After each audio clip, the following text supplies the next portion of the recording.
What is up, everybody? Welcome back to my channel. Today we are here at Ghost Tree Disc Golf Course in Augusta, Maine.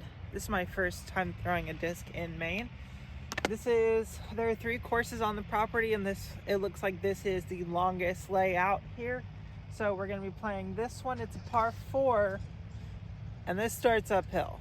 Let's see what happens.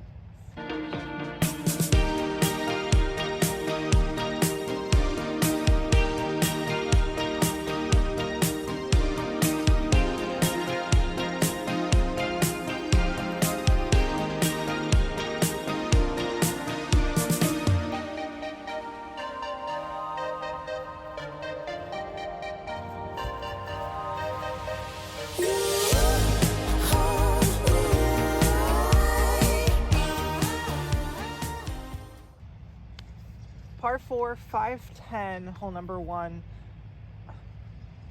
It doesn't show any OB. Well, maybe kind of, sort of. Though I can't figure out what's supposed to be a river. We're gonna go Mayhem and then Destroyer.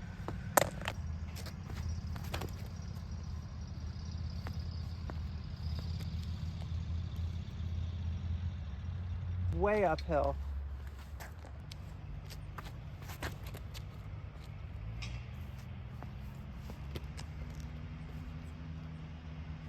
Well, still not quite warm yet, but we're getting there.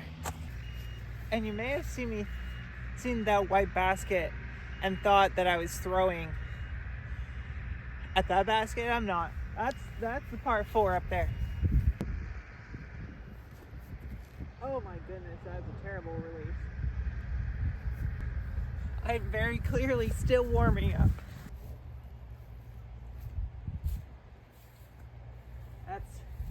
Wow, this grass is actually really nice and helpful for catching your shots, which means it's an easy par. Now, this is a faster course. It is a pay-to-play course. It is on private property. This is part of the Quarry Run course instead of the Ghost whatever that we're playing. This is such a pretty fairway. So if you ever get a chance to come up to Maine and you're ever in Augusta, come check out this place. This place seems awesome. Oh, it feels like we're going to be using Mayhem a lot. So that was the other course. This is actually seems to have 2 different courses on the same course, 2 different layouts. Ghost Tree and then Casper. I didn't realize it until I walked up here. It's Casper and the Ghost. That's actually kind of funny. It's another par 4, just short of 500 feet, but uphill again and tucked left into that last grouping of trees up there. We're gonna go Mayhem on the drive.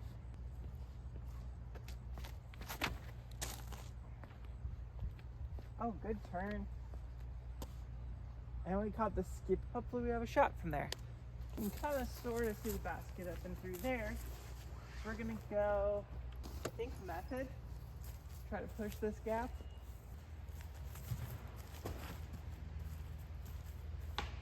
Well, a little bit too straight.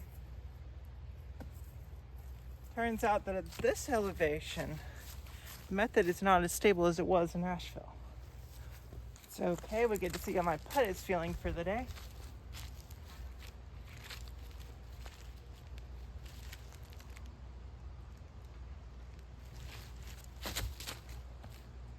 Not enough pop. Not enough power. Turns out the colder it gets, the more you have to layer, the less range of motion you have. Nature appreciation moment for the day. All of those are turkeys.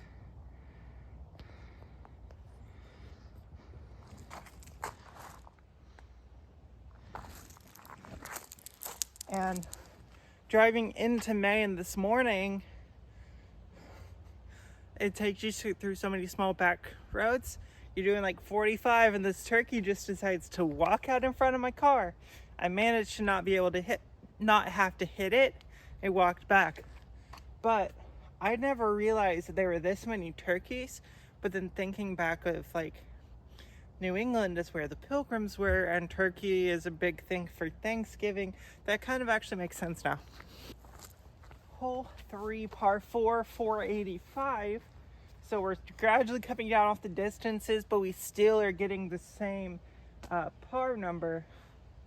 Gonna try to get as far up in there as possible, but this time no mayhem. We're gonna go trail because it goes so far up, and I want to try to get a little more left.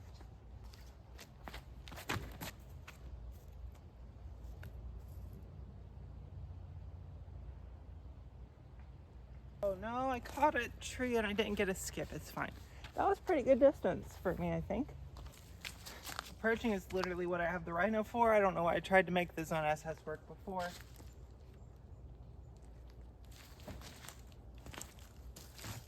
That's great. That's fine. That is 15 feet. Let's go make a little tap in and get our first birdie of the day.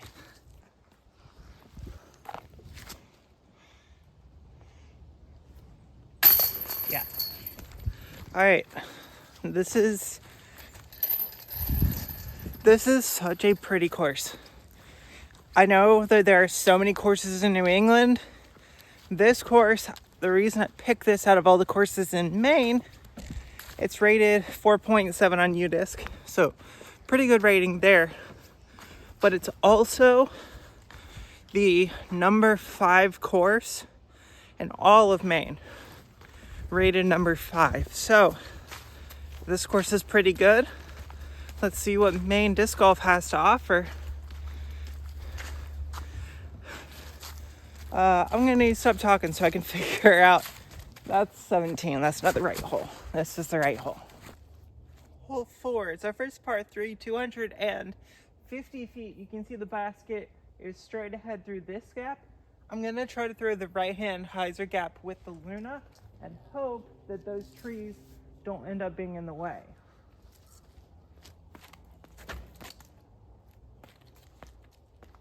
Accidentally threw the Luna way too straight. That's fine. That's my straight flying disc. I should have gone with the Envy actually.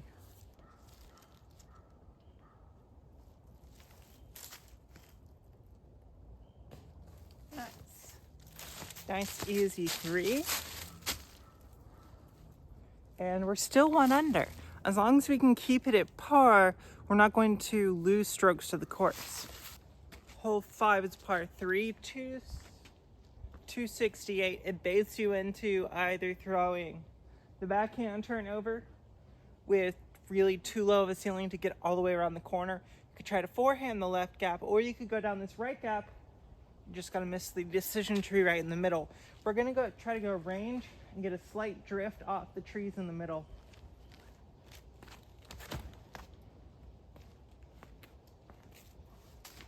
Caught a late tree, but we might have a look for a long putt. Yeah, we're not doing a long run.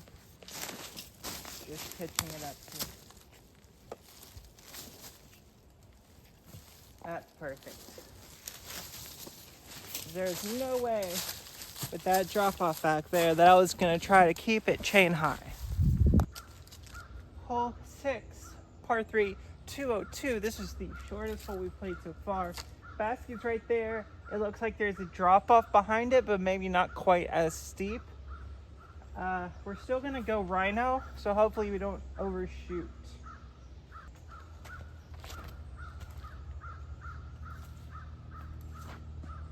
Okay, hopefully we caught on some of those rocks and we stayed there.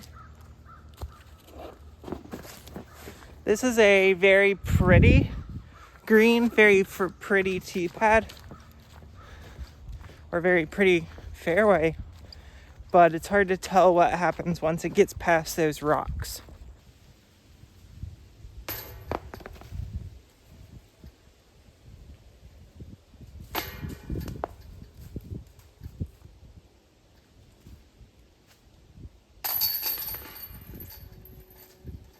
Well,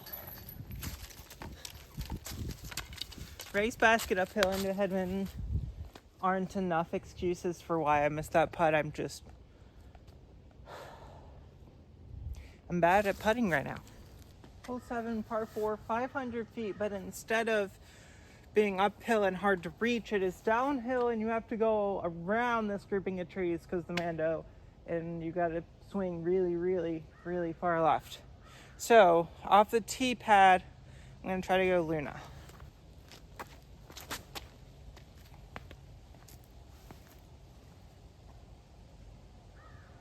Again, we just hope it's good. I saw it down there, so hopefully we got a shot. This is one time where I'm actually going to reach for the vessel instead of the rhino, because I do actually want it to flex a little bit.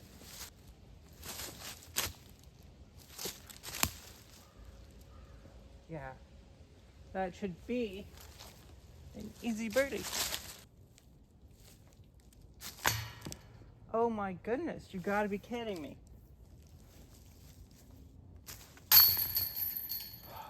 Okay. It's par, I guess.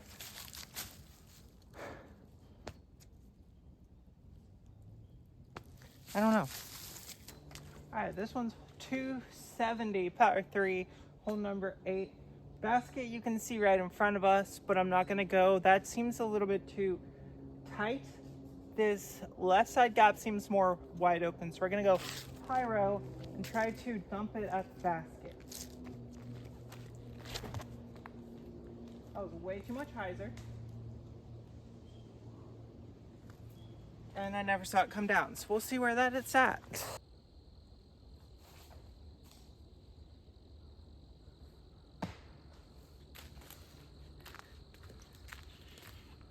Don't tell anyone I can do that. That hurts when I do it. Hole 9, par 4, 415 or 515? Yeah, 515. It's a par 4, but it's such a low ceiling. I'm actually gonna go eagle off the tee pad just to try to down power, soft tempo it, and still get good distance push.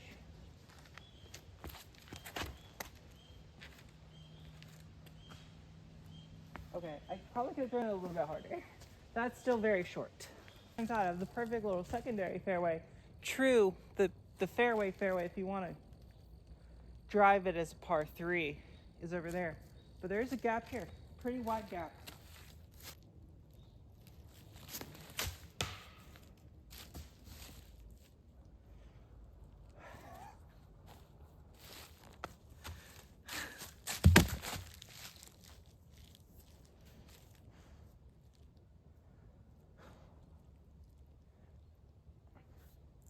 Why am I so good and then I have shots to do that?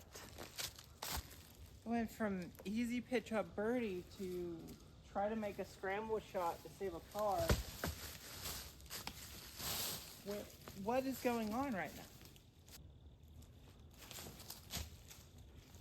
Okay, that's down there far enough to give me a putt. It's only hole 9. We haven't completely fallen apart too badly, but I need to keep making pars and actually start capitalizing on some birdie opportunities. As we got to at least make these to save pars. I'm gonna have to do the math, figure out exactly where we're at right now. I think we are even or better right now, but I'm gonna have to check the scores. Hole 10 is a par 3, 272 feet, and it looks like there used to be a backhand hyzer route, and now these trees are kind of tipped down, covering most of the gap, so I don't know if there is a route there. I'm gonna try to get a skip with the Phoenix, backhand skip. See if we can't get most of the way around to the left under the trees.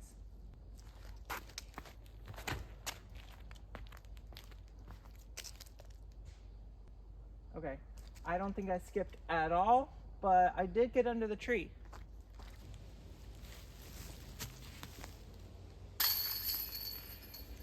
That works. All right. I don't know how that last hole worked out, but it did work out. And sometimes when you have that much connection with your putting putter, literally throwing it in works better than trying to putt it when you're at long range. Hole 11, par 5, 760, going uphill. We're gonna do what we can here. I'm gonna go hex backhand turnover and see if we can't get it to pan out So this fairway goes to the right and then back left, and it's pretty far.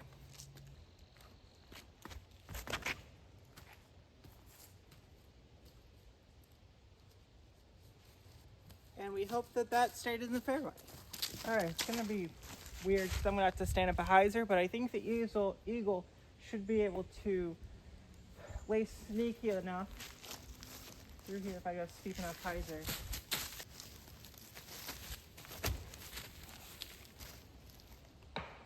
Almost had it. Almost had it around the corner. That would have been so good. Okay, gotta go really far around to the left now. We are no longer set up for the easy birdie. Now we're gonna have to go out and probably have another throw in if we want to get it.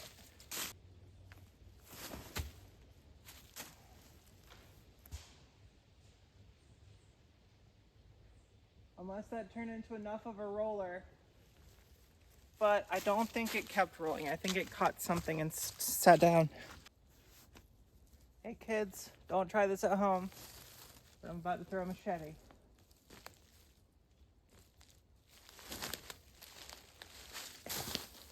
Perfect. That is parked for par. Never gonna be able to throw that in from here. Something caught this. It wasn't even supposed to be a roller. Something caught it and just shoved it like that. So I thought maybe there's a chance if it kept rolling, it just straightened out into here. Oh well, machete helps us out of a tight spot, and we all have another par. Uphill 265, basket's right there in front of us. We got a decision tree to miss. We're gonna go Luna, and hopefully we get all the way up there.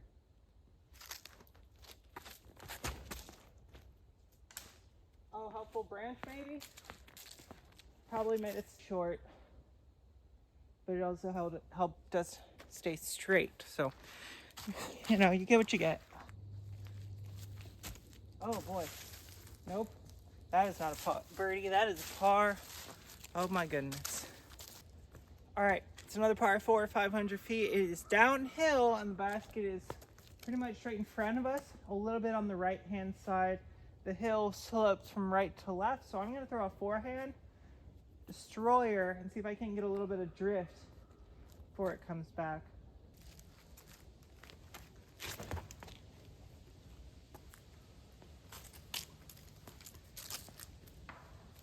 A pretty good distance, and we might be pinched behind a tree, but I liked that shot. I don't like this route actually. Backhand, turn over with the range. Okay, the tree helped, and then the tree did not help. Okay, what are we gonna do with myself today? The trees are trying, and the trees are hurting. I need to get better at disc golf.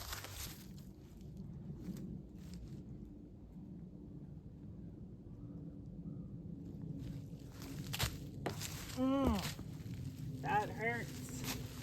It was right there.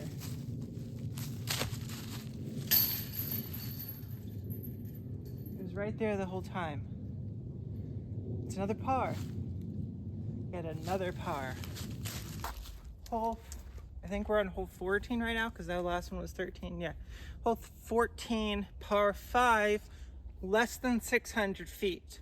But it just turns left and keeps turning left. We're gonna do what we can off the tee with the eagle to flip it up. See how straight we can push.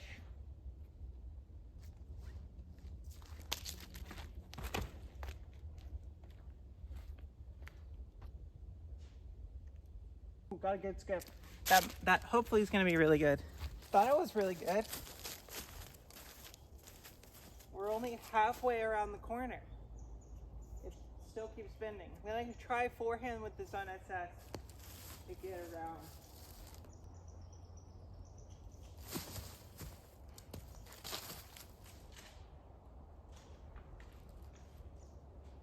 Well, that's not all the way around the corner, but hopefully since it pushed out a little bit straighter, we'll have a shot at the basket for a birdie. Because remember, this is a par 5, less than 600 feet, par 5. And now I understand why.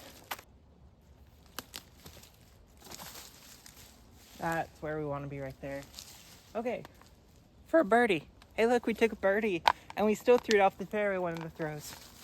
Hole 15, it's another 560 par 5, and looks like another flex forehand off the tee. I'm going to go resistor this time. Try to get most of the way up there. I did not get most of the way up there. Be a bad result. We'll see. Hey, it's par 5. I can play it for par, right? And still work out decently okay.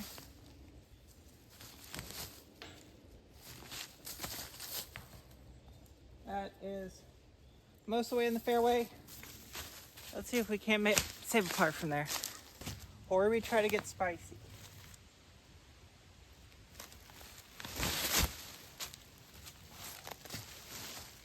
Well, that is too short. But it was right down the middle. I should have thrown that harder.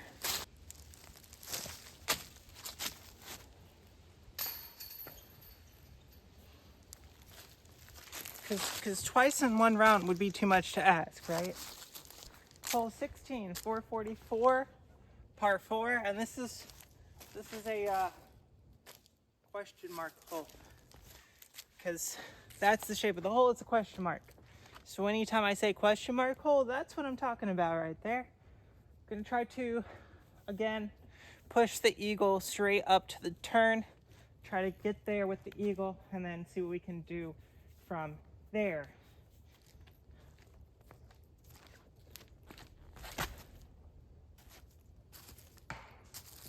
Well, I guess we're gonna turn this into a par 5. Okay, that's a better angle for this NSS. Still tailed off a little bit too much, but that's the angle that needs to be hit on uphill to make it to the forehand turnover shot. Okay, I think I might have lost my touch, but I've not lost my par. That's an easy par. Hole 17, par 4, 556. It's somewhere between 500 and 600 feet. It goes out here, bends around to the right before straightening out, stays along the wood line out there in the open. We're going to try to get all the way out of the gap with the Roadrunner today. Backhand turnover or backhand hyzer flex turnover shot here.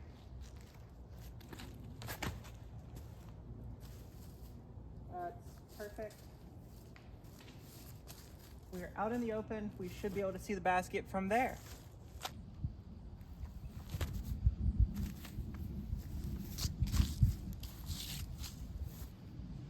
Should be an easy tap in 3 there. Why can you not go in? Ban. Seriously?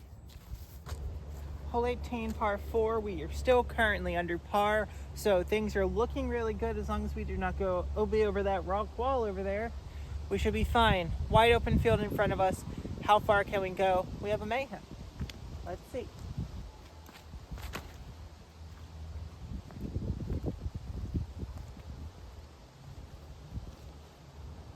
I think the answer is really far. Wow. Did I range that tree? That tree is 350 something, 350 to 360, and I just hit some branches as I went past it. Yeah, that's good.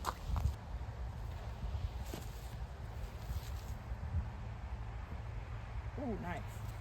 And landed softly. Hopefully this isn't a really bad false front, and we can save a nice easy par, or birdie actually. I mean, it's hard to miss that. So we finished with a birdie, finished at 4 under par, which is the best I've scored so far out here on this trip. Hopefully we can keep scoring well and we keep the birdie vibes rolling. Hopefully you guys enjoy content like this. If so, please make sure to like the video. If you want to see new stuff, make sure to comment all of that down below. Please make sure to subscribe. It helps you guys out with these subscriber-only giveaways.